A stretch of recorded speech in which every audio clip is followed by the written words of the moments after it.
இந்த வீடியோவில் நம்ம என்ன பார்க்க போறோம்னா, மகர ராசிக்காரர்களுக்கு 2026 ஜூலை மாதம் எத்தகைய ஒரு பலாபலன்கள் நிறைந்த ஒரு மாதமாக இருக்க போகிறதுங்கிறத துல்லியமா பார்க்க போறோம். இப்ப பாருங்க, ஆண்டு கிரகமாகிய சனி மகர ராசியோட அதிபதி 3ஆம் இடத்துல நீடித்திருந்து மகர ராசிக்கு 7 நாட் சனி முடிஞ்சு விட்டதுங்கிறது நமக்கு தெரியும். 3ஆம் இடத்திலேயே இருக்கிறார். குரு 6ல் இருந்த குரு 7ல் ராசியை மாதம் முழுவதும் பார்ப்பது அருமையான விஷயம். ஸோ குரு உச்ச குருவாக 7ஆம் இடத்துல வருவது மகர ராசிக்கு 12 வருஷத்துக்கு ஒரு தடவை வரக்கூடிய அமைப்பு. அருமையான ஒரு கிளாரிட்டியை கொடுக்கக்கூடியது. நாம் கடந்த காலத்தில் என்னென்ன மாதிரி விஷயங்கள் தவறுகள் செய்தோமோ அந்த தவறுகளை திருத்தி கொள்ளக்கூடிய ஒரு அற்புதமான ஒரு வாய்ப்புள்ள ஒரு ஆண்டாக இருக்கிறது. அந்த ஆண்டின் ஆரம்ப மாதமாக ஜூலை மாதம் நமக்கு வருது. அப்படிங்கிறப்போ நல்லாவே நம்மளுடைய வாழ்க்கையை திருத்திக் கொள்வது, வாழ்க்கை செயல்பாடுகளை மேம்படுத்தி கொள்வது, மாணவர்களா இருந்தாலும் சரி, மாணவர்கள் சிரத்தையா இல்லாத மாணவர்கள் இப்ப சிரத்தையா பொறுப்பா நடந்துப்பாங்க. அம்மா அப்பா சொன்னா கேட்காம எதிர்பேச்சு பேசிட்டு இருக்கிறவங்க இப்ப கொஞ்சம் தன்மை ஆவாங்க, படிப்புல கொஞ்சம் அக்கறை ஆவாங்க, பொறுப்பு வரும் என்று சொல்லுவோம் இல்லைங்களா. அந்த பொறுப்புக்கு வரக்கூடிய ஒரு அமைப்பு தான் இந்த உச்சகுருவின் பார்வை. சந்திரன் என்று சொல்லப்படுகிற மனசை குறிக்கக்கூடிய விஷயத்தை பார்க்கறதுனால மனசு கொஞ்சம் ஓரளவுக்கு சோம்பேறித்தனம், வாழ்க்கையில உருப்படுறதுக்கு என்னென்ன விஷயங்கள் தேவையில்லையோ அதையெல்லாம் விடுவதற்கு ஒரு ஆரம்பகட்ட மாதமாக அமைகிறது மகர ராசிக்காரர்களுக்கு இந்த விஷயம். அதே மாதிரி ராகு 2ஆம் இடத்திலும் கேது 8ஆம் இடத்திலும் இருக்கிறது. சில உடல் உபாதைகள், சில டிராவலிங், பேச்சு மூலமாக சில அதிருப்திகள், அது மாதிரி விஷயங்கள்லாம் கொடுக்க தான் செய்யும். ஆனா இருந்தாலும் குருவின் பார்வை ராசி அதிபதி விழுகுது பார்த்தீங்களா. ராசியும் பார்க்குது, ராசி அதிபதியும் பார்க்கறது அற்புதம். ஸோ மகர ராசிக்காரங்களுக்கு பார்த்தீங்கன்னா நல்லா கடந்த 3 வருஷமா கம்பேர் பண்றப்போ இப்போ நடக்கக்கூடிய அமைப்பு சில பாசிட்டிவா பண்ணி முடிச்சிடலாம். அதுக்கு ஆரம்ப கட்டமா ஃபவுண்டேஷனை கொடுக்கக்கூடிய மாதமாக ஜூலை மாதம் அமையுதுங்கிறத நீங்க புரிஞ்சு கொள்ள வேண்டும். மாத கிரகம் எப்படி இருக்குன்னா, சுக்கிரன் பாத்தீங்கன்னா 8ல் இருக்கார். குருவோட சூரியனும் சேருகிறார். ஸோ சூரியனும் குருவோட சேர்றது, அட்டமாதிபதி 7ஆம் இடத்துக்கு குருவோட சேரும் பொழுது சில எதிர்பாராத சில பெனிஃபிட்ஸ், நண்பர்கள் விஷயத்துல கொஞ்சம் கேர்ஃபுல்லா இருக்கிறது, ஒரு கலப்பு திருமணம் நடக்கிறது, அது மாதிரி விஷயங்கள்லாம் டக்குன்னு நடந்துடும். அதே மாதிரி செவ்வாய் 5ஆம் இடத்திலே நீடித்திருக்கிறார். ஸோ குழந்தைகள் விஷயத்துல கொஞ்சம் கேர்ஃபுல்லா இருக்கணும். குழந்தைகளுக்கு உடல் நலத்துக்கு கொஞ்சம் பார்க்கணும். படிப்பு விஷயம், அவங்களுடைய கரியருக்கெல்லாம் நீங்க கொஞ்சம் மெனக்கெடுக்கக்கூடிய அமைப்புகள் இருக்கு. 11ஆம் வீட்டையே பார்ப்பதனால நல்ல லாபம் பெறக்கூடிய அமைப்பு, இடம் பூமி மூலமா லாபம் பெறக்கூடிய அமைப்பு, சுபவேலை மூலமா நல்ல ப்ராஃபிட் வரக்கூடிய அமைப்பு, அது மூலமாக பல பிரச்சனைகள் கடந்த 2 வருஷமாக நிதி நிலைமை, பண விஷயத்துல சில அதிருப்திகள் இருந்ததெல்லாம் போக்கி கொள்ளக்கூடிய ஒரு அற்புதமான மாதமாக 2026 ஜூலை மாதம் மகர ராசிக்காரர்களுக்கு வருகிறது. அதே சமயத்துல புதன் பாருங்க 6ஆம் இடத்திலே நீடித்து இருக்கிறதுனால கடன், நோய், எதிரி, வம்பு, வழக்கு, அது மாதிரி சில விஷயங்கள் இருக்கதான் செய்யும். ஸோ கடனை கொஞ்சம் ஸ்லோவா அடைக்கக்கூடிய தருணங்கள் ஸ்டார்ட் ஆகும். கொஞ்சம் டிராவலிங் கொடுக்கும். டெக்னிக்கல் துறையில, ஐடி துறையில, அக்கௌண்ட்ஸ் துறையில் இருக்கிறவங்களுக்குலாம் ஒரு மாதிரியான ஒரு டெவலப்மெண்ட் வரும்.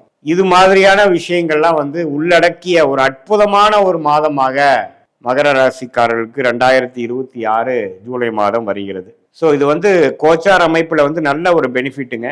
ராசி அதிபதியும் ராசியையும் குரு பார்க்கிறார். மற்ற மாத கிரகங்களும் ஓரளவுக்கு நல்லான அமைப்புல தான் இருக்கு. ஸோ இதனால கடந்த 2 வருஷமாக நம்ம சில ஆப்பர்ச்சுனிட்டியை விட்டது, படிப்பு விஷயத்துல நம்ம சிலது கோட்டை விட்டது, காம்படிட்டிவ் எக்ஸாம்ஸ் கிளியர் பண்ண முடியாதவங்க, தொழில அடுத்த லெவல் ஆஃப் டெவலப்மெண்ட்டை நோக்கி போக முடியாதவங்க எல்லாம் இந்த தருணத்துல டக்குன்னு சில அசோசியேஷன் மூலமாக, சில அக்ரிமெண்ட் மூலமாக, சில கான்ட்ராக்ட் மூலமாக, சில தொடர்புகள் மூலமாக சில விஷயங்கள் டக்குன்னு கிளிக் ஆகி நம்ம அடுத்த லெவலுக்கு போகக்கூடிய அமைப்புகள் பரிபூர்ணமாக உண்டு அப்படிங்கிறத நம்ம தெரிஞ்சுக்கணும். இது பொதுவான ஆண்டு கிரகம் என்று சொல்லப்படுகிற சனி, ராகு, கேது, குரு வைத்து சொல்லுவதும், மாதம் மாறக்கூடிய செவ்வாய், புதன், சுக்கிரன், சூரியனை வைத்து நாம ஒரு பொதுவான ஒரு அமைப்பாக சொல்றோம்.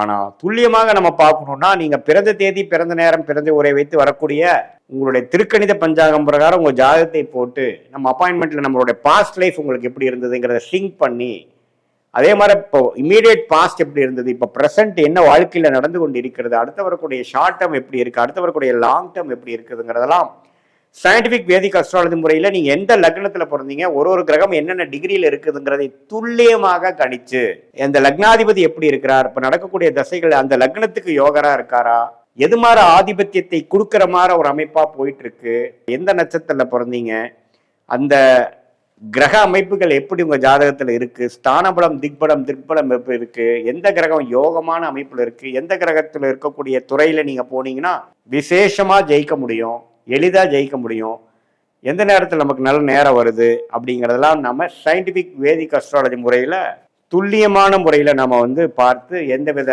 மூட நம்பிக்கைகள் பரிகாரங்கள் அது மாதிரி விஷயத்துக்குள்ளெல்லாம் நம்ம போய் நம்மளுடைய நேரத்தை வீணாக்காமல் நம்ம கர்மா எப்படி செயல்படுது, நமக்கு பாஸ்ட் ஒத்து வருதா, இப்போ ப்ரெசன்ட் எப்படி இருக்கு, நம்மளுடைய சாய்ஸஸ் நமக்கு முன்னாடி என்ன இருக்கு, அதில் எந்த சாய்ஸ் எடுக்கிறது நமக்கு கரெக்டாக வருது, இது பாஸ்டோட ஒத்து செக் பண்ணிக்கலாம். நம்ம ஆக்சுவலாக நம்மளுடைய சயின்டிஃபிக் விதிக்கு கரெக்டாக ஒர்க் ஆகுதா, இப்படியெல்லாம் நம்ம பார்த்து அதுக்கு தகுந்த மாதிரி நீங்கள் வாழ்க்கையில் நீங்கள் எடுக்கக்கூடிய முடிவுகளை எடுத்து அதுக்கு தகுந்த மாதிரி டைம் லைன்ஸ் எந்தெந்த நேரத்தில் எது செய்ய முடியும், எந்த நேரத்தில் வேலையை மாற்றலாம், எந்த நேரத்தில் நெக்ஸ்ட் உயர்வு நமக்கு கிடைக்கும், எந்த நேரத்தில் நம்ம உள்நாட்டுக்கு போகலாம், எந்த நேரத்துக்கு வெளிநாடு வாய்ப்புகள் இருக்கு, எந்த நேரத்தில் நமக்கு ஒரு உத்தியோக உயர்வு இருக்கு, எந்த புக்தி நமக்கு அடுத்த வர புக்தி நமக்கு யோகமா இருக்கா, எது மாதிரி விஷயத்துல நம்ம ஃபோக்கஸ் பண்ணோம்னா நமக்கு அந்த மாதிரி பெனிஃபிட் வருங்கிறத வயது வித்தியாசம் இல்லாமல் மாணவர்களா இருந்தாலும் சரி, இளம் வயதினராக இருந்தாலும் சரி, இல்லத்தரசிகளா இருந்தாலும் சரி, நடுத்தர வயதில் இருக்கக்கூடிய உத்தியோகஸ்தரோ அல்லது தொழிலதிபர்களோ